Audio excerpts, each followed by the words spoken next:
Lalu apakah 32 pemain yang dipanggil Patrick Kluivert mampu memperbesar kemungkinan untuk meraih poin penuh dalam laga melawan Tiongkok di kualifikasi Piala Dunia pada 5 Juni mendatang? Kita berbincang dengan M. Kusnaini, pengamat ataupun analisa sepak bola. Bungkus, terima kasih sudah bergabung bersama kami di Kompas Petang. Bagaimana dari nama-nama baru yang muncul nih kalau kita bahas satu-satu? Mungkin ada Lily Pali, ini kembali setelah lama absen di Timnas. Bisakah memperkuat formasi lini depan untuk Lily Pali ini? Iya, pemanggilan Lily Pali ini memang sangat mengejutkan ya, karena Lily Pali ini sudah cukup lama absen di Liga 1. Dan dia baru bermain di pertandingan terakhir kemarin, itu pun tidak sebagai starter ya. Karena itu pemanggilan Lily Pali ini memang cukup mengejutkan, karena pada dasarnya di posisi yang sama beberapa alternatif pemain lain sebetulnya tersedia ya. Tapi balik lagi memang kita harus mengakui bahwa yang namanya pemanggilan pemain timnas adalah hak pelatih timnas. Cuma mungkin yang perlu dipertimbangkan begini. Jadi dalam tim itu ada yang namanya kerangka tim. Kerangka tim yang mungkin hampir pasti akan menjadi pemain-pemain yang diandalkan dalam permainan. Tapi ada juga pemain-pemain yang dipanggil untuk kepentingan regenerasi, untuk masa depan gitu ya. Yeah. Nah dalam konteks itu biasanya pelatih memanggil pemain-pemain yang sedang bersinar di liga, yang berusia muda, supaya mereka mendapatkan pengalaman, berlatih bersama pemain yang lebih senior, memahami perkembangan dan pola permainan timnas, sehingga suatu saat ketika dipanggil itu mereka siap. Nah dalam konteks itulah saya berpikir seharusnya yang diprioritaskan dipanggil mungkin lebih tepat kalau Beckham Putra Nugraha misalnya, yang memang sedang berkembang penampilannya. Apalagi musim ini Beckham tampil konsisten bersama Persib.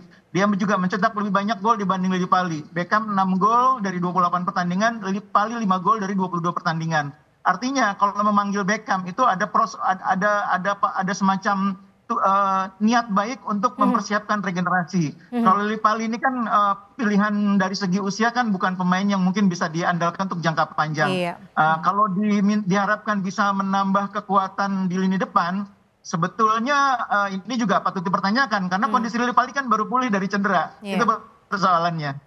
Nah, Bung Kusnaini, kalau kita lihat kan ada Marcelino, Marten Pas, ini juga terkena akumulasi kartu kuning. Apakah akan berbahaya untuk timnas kita sendiri nanti saat melawan di babak selanjutnya?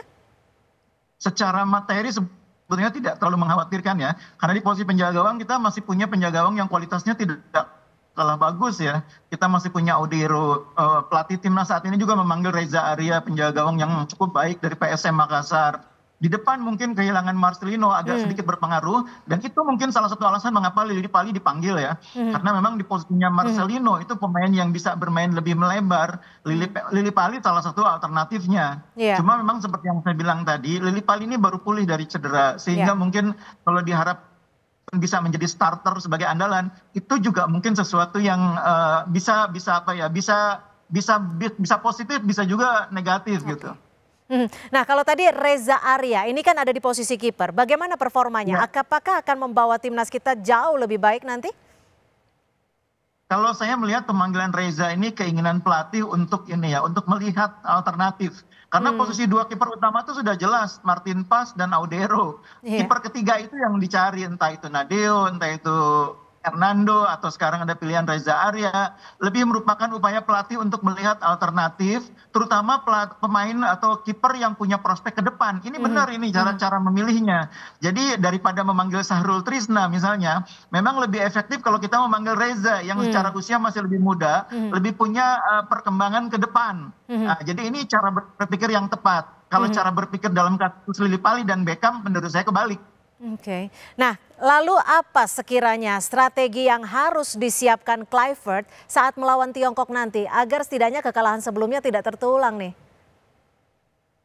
Iya, lawan Tiongkok itu adalah pertandingan yang tidak bisa ditawar, harus menang ya. Dan Indonesia tidak punya pilihan lain kecuali harus mengalahkan China atau Tiongkok untuk menyegel posisi ke putaran keempat.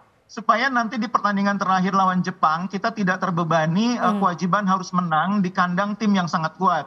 Karena itu saya berharap di persiapan yang lebih panjang kali ini, di pertandingan berikutnya, kita bisa menampilkan performa yang lebih bagus. Dan kalau melihat materi pemain yang dipanggil oleh Kluivert, sebetulnya sudah terbayang apa yang akan dia lakukan, cara mainnya seperti apa, susunan pemainnya seperti apa sudah terbayang. Tidak akan berubah dibanding pertandingan terakhir kemarin, kecuali Marcelino dan Marten Pas. Oke, baik. Mudah-mudahan ini akan membawa hal baik saat bertandang ataupun saat melawan Tiongkok pada Juni mendatang. Terima kasih, Bung Kusnaini. Sama-sama Cynthia, Cindy.